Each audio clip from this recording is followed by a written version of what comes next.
Welcome to the 100th Mile podcast. It is now day 6 and I am near Turin, joined today by race organiser Ian Toe and 2 of the volunteers with me today to give a bit more insight. We've got Marjorie and Katarina. We have a lot of exciting content to go through today. Niel Copeland from Dot Watcher out, who's caught up with Will Dixon at Refuge 1 in Labezi. It'll be really interesting to see how he's going. And Fiona, another one of our rookie road riders, we have a feature on her today. Obviously, Ian's going to be giving another one of the Hannibal segments of the day, and we'll be looking at the riders and what's happened in the last 24 hours. So first of all, our guest today. First of all, you, Marjorie, tell us a little bit about yourself. Then I do some cycling I do some cycling since several years. Subscribed for my first race. It was during the COVID, and I was sure that the race was cancelled, and that's why I subscribed for it. It was just a goal, but the race didn't cancel, and I have to go for the race, and it was so cool. It was a Rafcikova for 350 kilometers. That's a big first race. Yeah, it was so cool. I arrived in the night at the top of the Mont Ventoux, and I just want to continue. But the organizer said, no, it's finished for you now, and you come back next year. Then I come back next year for 1,000 kilometers. And since I love it, I did a lot of ultra cycling, and what I love is to share. Then I take every year I take my camera on my bike and do some videos for the other. Yeah, you're quite an influencer, aren't you? Do you want to tell everyone about your social media? Yeah, my name is Maki Cycling, like the sushi. Okay. It's M-A-K-Y. Yeah. M-A-K-Y. Exactly. Cool. Katarina, tell us your story. Basically, I followed some riders. I like cycling in general, like all kinds of cycling, from road racing to mountain biking and I don't know, local delicate. So this was just another thing for me, and my friend was doing volunteering for another ultra race last year, and I just joined as well. And then I did another, and this is my first time volunteering like this, and it's really nice. And I hope to race my first race this October. Oh, it's not a bad way to get an insight into it, watching from here.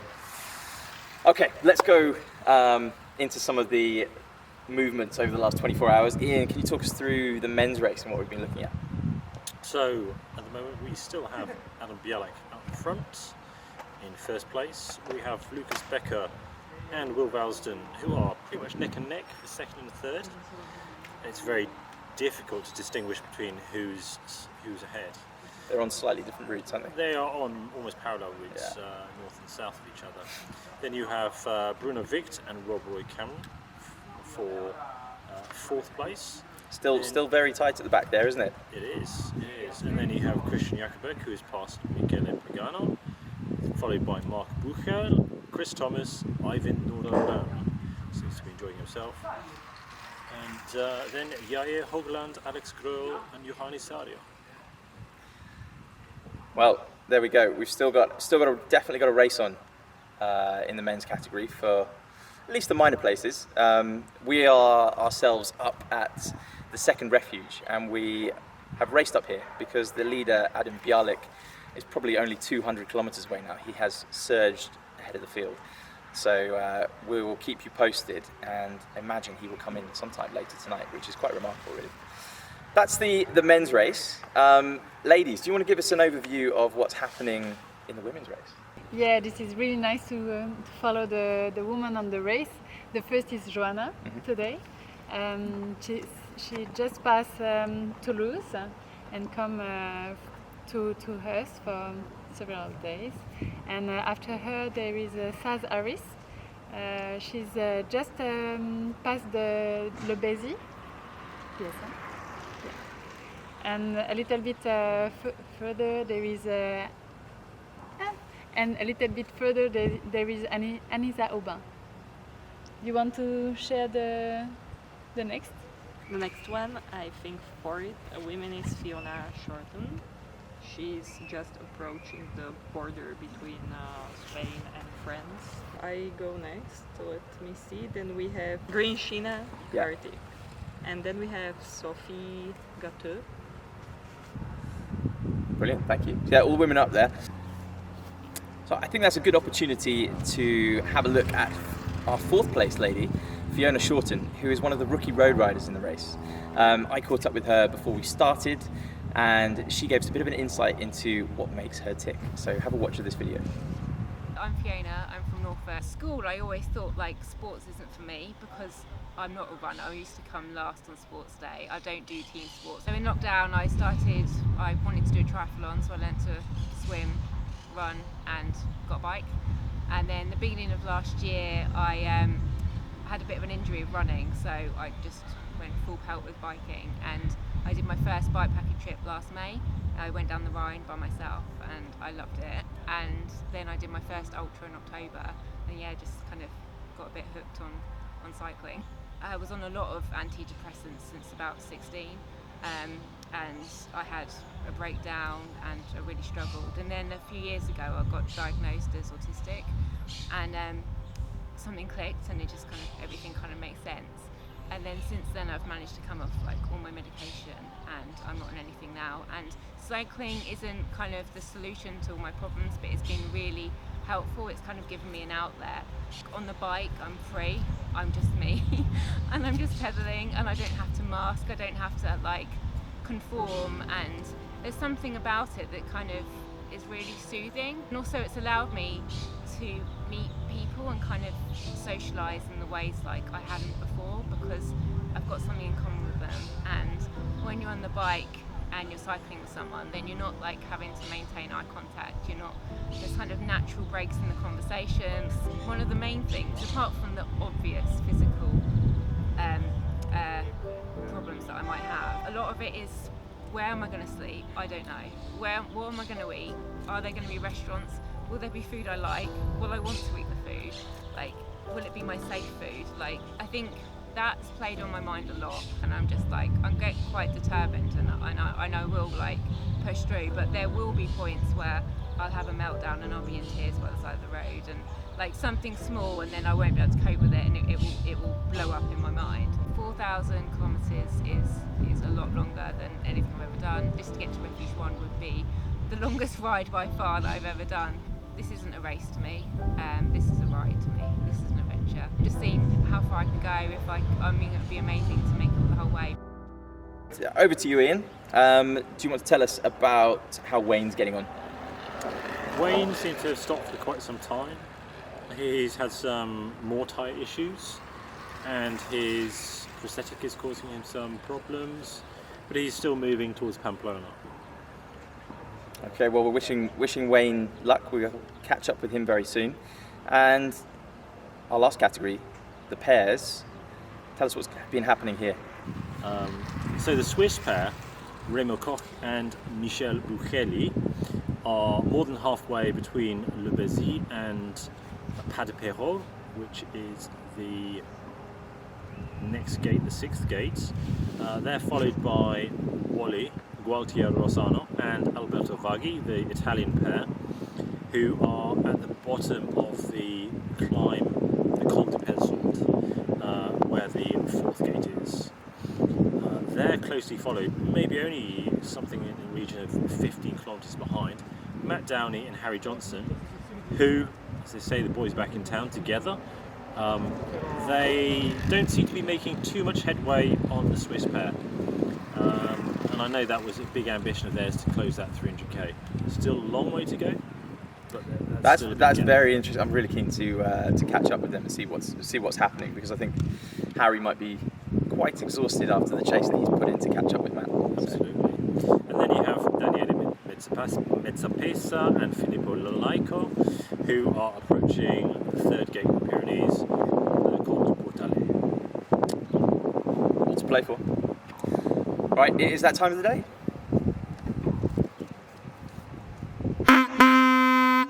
It's Hannibal's segment with Ian. What have you got for us today, Ian? Okay, I thought I'd make this a themed one and very appropriate to where we are today at the Velodromo Francone. It's situated just outside of Torino, or Turin, if you like. Now, many people don't know that at this point in time, 218 BCE, the Italians, the Romans, did not dominate the entirety of the Italian peninsula, and actually they hadn't pushed much further than the Apennines to their north. In fact, the north of Italy was mostly populated by the Gauls, and in the south you had many Greek cities. So when Hannibal had crossed over the Alps, he actually encountered many Gallic tribes, and he needed to resupply his army. He needed to rest, water, feed all his elephants, and he had called on the Turini to assist him in recovering all his army's strength. But the Turini shut their gates and refused to allow him to resupply. So he stormed the city of, well, what is now Torino, and completely sacked the city, taking what he needed. So he had made them an example rather than allowing the Gauls to resist him, and then he had many more reinforcements from the local area. There we go. Very relevant to where we are today. Thank you, Ian. As I mentioned earlier, Niel Copeland from Dot Watcher has headed over to Le Béziers, to the refuge, where he's met up with Will Dixon, who I think is very grateful of a rest. So have a look at that interview that Niel had with Will earlier today. I'm here with Will Dixon. Camped outside of this town somewhere in the Pyrenees, and to be honest, I was every road sign or rock or tree I was looking at, I was like, that's a bear. Oh no, it's not. No, it's that road sign again. It's that same one. You seen anything else other than bears? In my head, I've seen bears. No, I do double take every animal. I'm like, is that a deer? Oh no, that really is a deer stood in the road. You know, cows, cats, everything's out there. I've had a lot of probably emotional talks with the GoPro. The GoPro's become my therapist. Yeah. What would you say to Will of 5 days ago? Probably would have said, boy, you don't know what you're in for. This is all you couldn't even imagine. Although I'm probably not playing being super positive, because in some ways I really see the appeal to this. Way too early to say I would do it again. I know I've got to go and do it again. I've got to get back out there. But I do like the kind of monotony of just keep the pedals turning, like the efficiency, small stops, efficient sleep schedule, just always pedaling, even if it's soft miles, soft tapping. To be honest, this feels incredible. I think that's the other thing, it's just you become super grateful for everything. I'm just so pumped on that first shower for 5 days, mate, to be honest. I feel sorry for every person that has shared the Lidl with me. Must be awful. Stood at the checkout whilst I'm picking up my next batch of pizzas and croissants. Clippos were a good move, I thought, on day one when it was really hot and I had them down my back, down my top, and then until I realised that the Clippos with the paper lid, they don't do so well. With repetitive stress, they'll fail, and then you just end up with this sticky Calippo mess just dribbling down all of you, and I'm like, dude, my ass is just a Calippo sticky mess. yeah, I'm gonna tell you all the details, but I was like, oh shit, I was just I can't tell if that's chafing or if that's just sticky Calippo mess. Oh, I have to lie, otherwise I'll cry at this whole situation. It's just so ridiculous. Okay, ladies, I'm keen to hear what you've been watching and who you're interested in this race, who you've been following, and the most exciting stories in your eyes. For me, I follow the woman, but especially Grincina. I love his story on Instagram, and also the picture of Sophie Gatto. And I follow my friend Hiet, He's near to Toulouse, I think now, and I meet him on the last Desertus Bikers, and I'm looking forward to see him. To welcoming him to the second refuge. Exactly. How long do you think he'll be? How long will it take him to get here? I don't know. He has to enjoy the ride. It's the most important. And what do you like about the women you mentioned at the back of the field, like Sophie and Grinshina? Sophie Gatto, I follow her since a long time, and she really do some beautiful picture. It's really nice. And Grinshina is look like a great person. Every time she tell about the day, the condition, and what she see, and she always positive, and I love that. Of course, Nikki Shaw, which I'm very sorry that she's out of the race, but glad she's okay. Then, of course, Alan Shaw on his beautiful Omnium cargo bike. And have you met Alan? I know him from social media. He's really nice person, funny guy, good pictures. So I think he's doing more than good. He's not far behind like strong riders on a normal bikes. Of course, he's not nowhere to compare with Adam Bialek, but that goes without saying, because as it looks now, it's Adam Bialek against all the humans. A couple of days ago, you heard that Alan was thinking of scratching from the race. He was struggling. Yeah, I think he was struggling like many people with the heat, and naturally being on a cargo bike, being a bit slower and needing to expend more energy. He was stuck in the hot plains of Spain for far longer than the fastest riders, and he did get in contact and say, oh, well, I might be just touring this rather than racing it. So we'll see how far he gets. But best of luck to him. I mean, it's an incredible feat to just think about taking on a challenge like this. 4,000 kilometers on a cargo bike. He's really accelerated actually. I think he must be feeling a lot better. Yes, I think he feels better in the mountains, which is almost ridiculous if you think about the cargo bike. But yeah, I really look forward to him coming here. And he's not the only person on an unconventional bicycle, is he, Ian? That's right. Approaching Pamplona, you have David Sherrington on his Brompton. Oh. So we have a cargo bike and a Brompton and a paracyclist, all special people. And we did joke at the beginning that if David broke down, he could just pop his bike on Alan's, and Alan could just take him to the finish. I think there is one other thing we have to mention today in the top 10. We have lost Paolo. Yes. Paolo's been suffering. He's had some sores. Paolo Botti. I'll try not to say Paolo Sore Botti too often. And you did? I did just say it. But we do feel very sorry for him. I think he came into the race with that injury or infection. He came into the race, which we didn't know about this until I spoke to him earlier today. So he got in touch with us just to say he needed to scratch. He hadn't told us that he was suffering from something like a cyst on his sore body. Oh. And the heat did not help. Obviously, it's not going to help anybody. It hasn't helped a lot of riders. It's slowed them all down.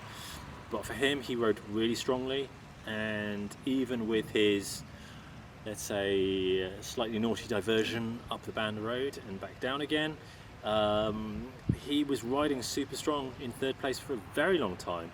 So with an injury like that and being in third behind some super strong riders, we hope he comes back next year. I've already said so to him. And he has an even better performance with better health. So hopefully we'll be able to catch up with him in a number of days when he's back home in Modena. I met Adam Bialek last year doing another very altitude demanding race, and he was winning until he punctured, I think, 3 times and ran out of his tubes and his tube blood, and everything went bad. And his pump broke. Oh, really? Even this? Okay. Yes. but I think Adam now is riding even stronger than I expected him to. So He is riding really, it's- really well, isn't he? But we know he's fantastic on road. There's no question about that. Yes.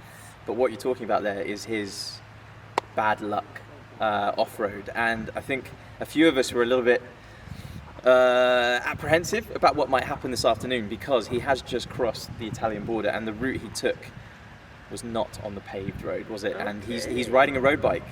He's Yes. riding in road shoes. Yes. So there's some his jeopardy Giro there. shoes. I Let's- still remember his Giro shoes from last That's year. it, in his Giro road shoes. So we'll touch wood. We'll hope nothing happens to him. But it's a precarious part of the journey for him.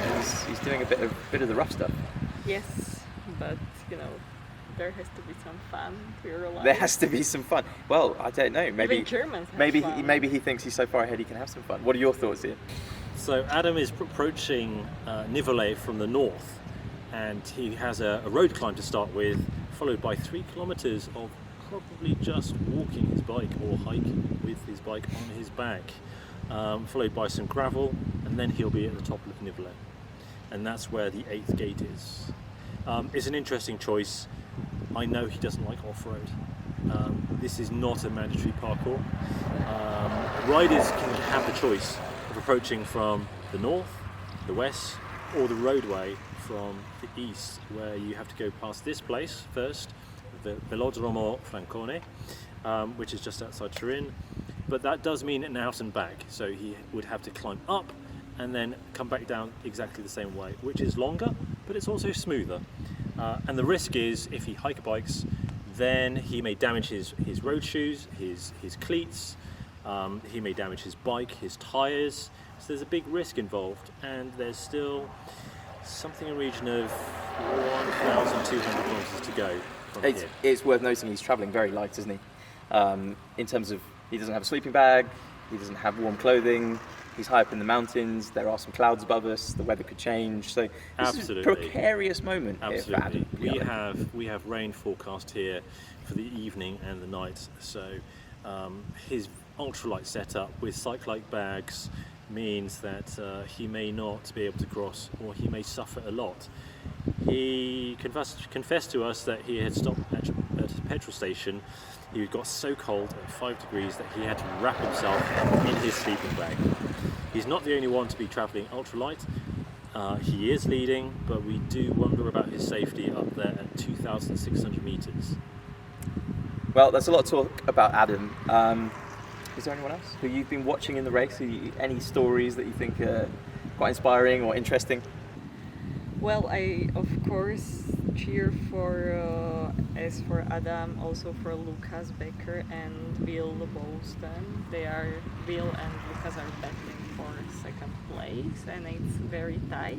And now they are taking different routes, so it's really nice. And I wonder how they will cross the Alps to come to us. So yes, it will be tight, and I even hope they maybe get faster and do some time on Adam, so they maybe can battle even for the first. But Well, Adam is really strong. It's hard. hold your predictions for a minute, because I'll Okay. get your predictions at the end. Okay. Thank you to Refuge One at Le Béziers. And I know you've been there before, haven't you? Yeah, 1 year before. It was so cool, and James and Amy are really, really great people. And yeah, it's really nice to cycle there. I think there might be a lot of riders, myself including, going back there because it's so relaxing. I don't know how any of them are managing to get up and carry on, because it's just a wonderful place to rest and sleep. That leaves us with one last thing to do, and that is to make our predictions for tomorrow. And I'm giving you each one prediction. So, ladies, what do you think we'll see happen in the next 24 hours? And for me, I think that Adam will arrive here before midnight. Okay, Yeah. that's a pretty safe bet. Mine is that Alan Shaw will go even faster than he did today, and maybe team up with Cesare Pedrini, who's the other guy I'm not watching, and doing good race. He's definitely moving faster, isn't he, Alan? Yes. He's moving He's through a the field. beast. He's a beast. Although the bike is light for a cargo bike, it's heavy. So he's got some climbing to do with that. Yeah. Might be a bit of a disadvantage. We will watch that closely. Ian, what's your one prediction for tomorrow? I think Lucas Becker will overtake Will Valsden for second. He's looking fresher, he's moving faster. I think sleeping more will really help him if he focuses and doesn't stop so much. I'm going to make my prediction in the pairs category, and I think Matt and Harry will make up some ground on second place, but they will remain in third, but close that gap. That's plenty of analysis for today, but we will be back with lots more tomorrow. Ladies, thank you for coming and joining us today. Thank you. Good luck welcoming all the riders in and all the jobs we've got to do around the refuge. From Ian and myself, ladies, that is goodbye. Ciao.